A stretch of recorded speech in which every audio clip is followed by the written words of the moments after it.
Assalamualaikum warahmatullahi wabarakatuh.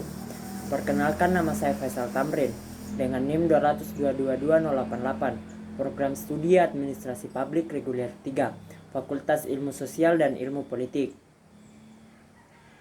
Baik, langsung saja. Maksud dari pembuatan video ini sebagai tugas final mata kuliah Manajemen Aset. Jadi sebelum masuk pada inti pembahasan, kita harus mengetahui apa itu aset. Aset ini terbagi atas dua kata, manajemen dan aset. Manajemen adalah proses perencanaan, pengorganisasian, pengarahan, dan pengawasan usaha-usaha para anggota organisasi dan penggunaan sumber daya organisasi lainnya agar mencapai tujuan organisasi yang telah ditetapkan. Aset adalah dapat dianggap sebagai suatu yang di masa depan dapat menghasilkan arus kas, mengurangi pengeluaran, atau meningkatkan penjualan terlepas dari apakah itu berupa aset berwujud maupun tidak berwujud.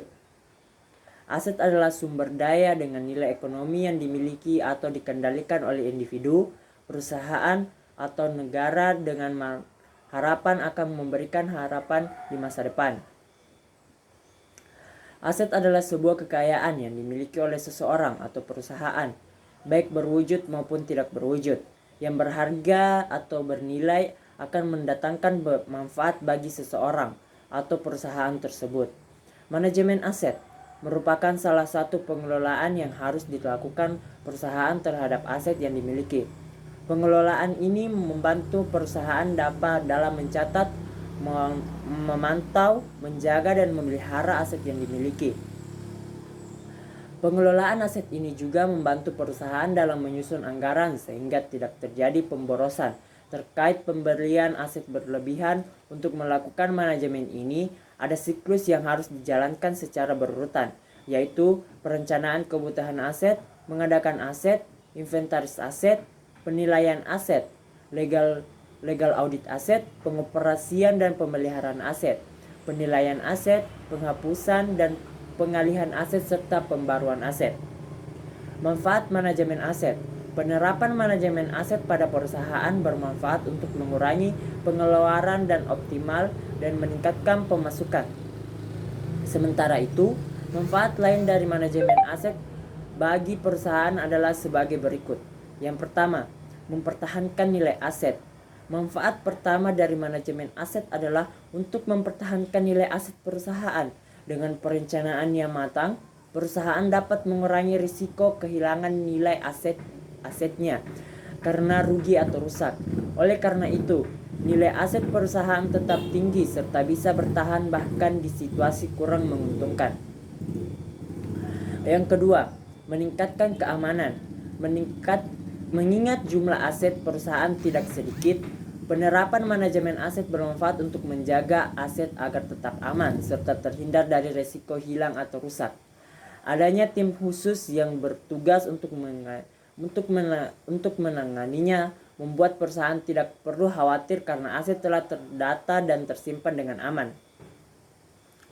Yang ketiga, memudahkan penyusunan anggaran. Manajemen aset bekerja dengan sistem khusus sehingga bisa memudahkan penyusunan agar perusahaan sistem informasi. Tujuan manajemen aset.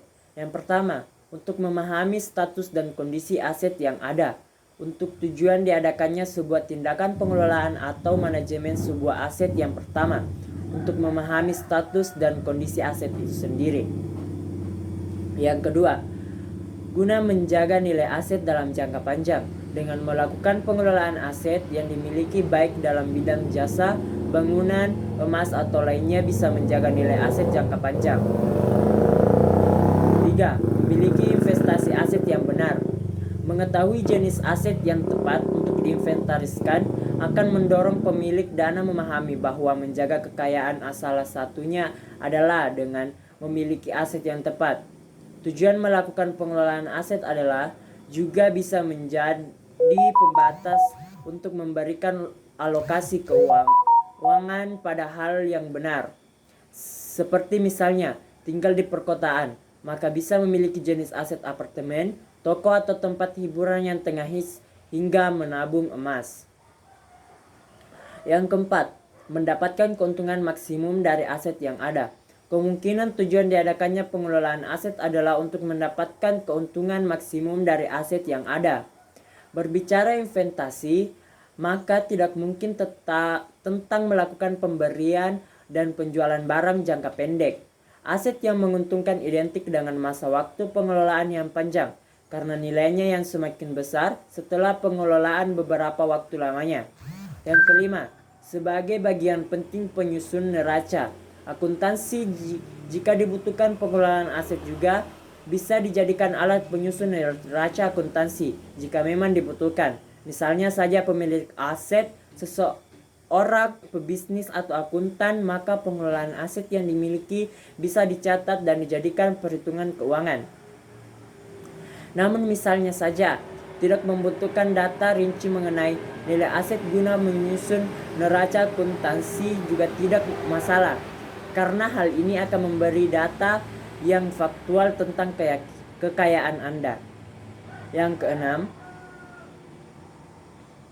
sebagai bentuk pengamanan aset dan dana dengan melakukan kegiatan pengelolaan aset, maka tentu saja itu merupakan salah satu upaya pengamanan aset juga dana. Dana yang dimiliki mampu dialokasikan pada penggunaan yang baik dan berjangka panjang. Yang ketujuh, menurunkan angka kerugian. Tujuan sekaligus keuntungan dari pengelolaan aset yang terakhir adalah mampu menurunkan angka kerugian.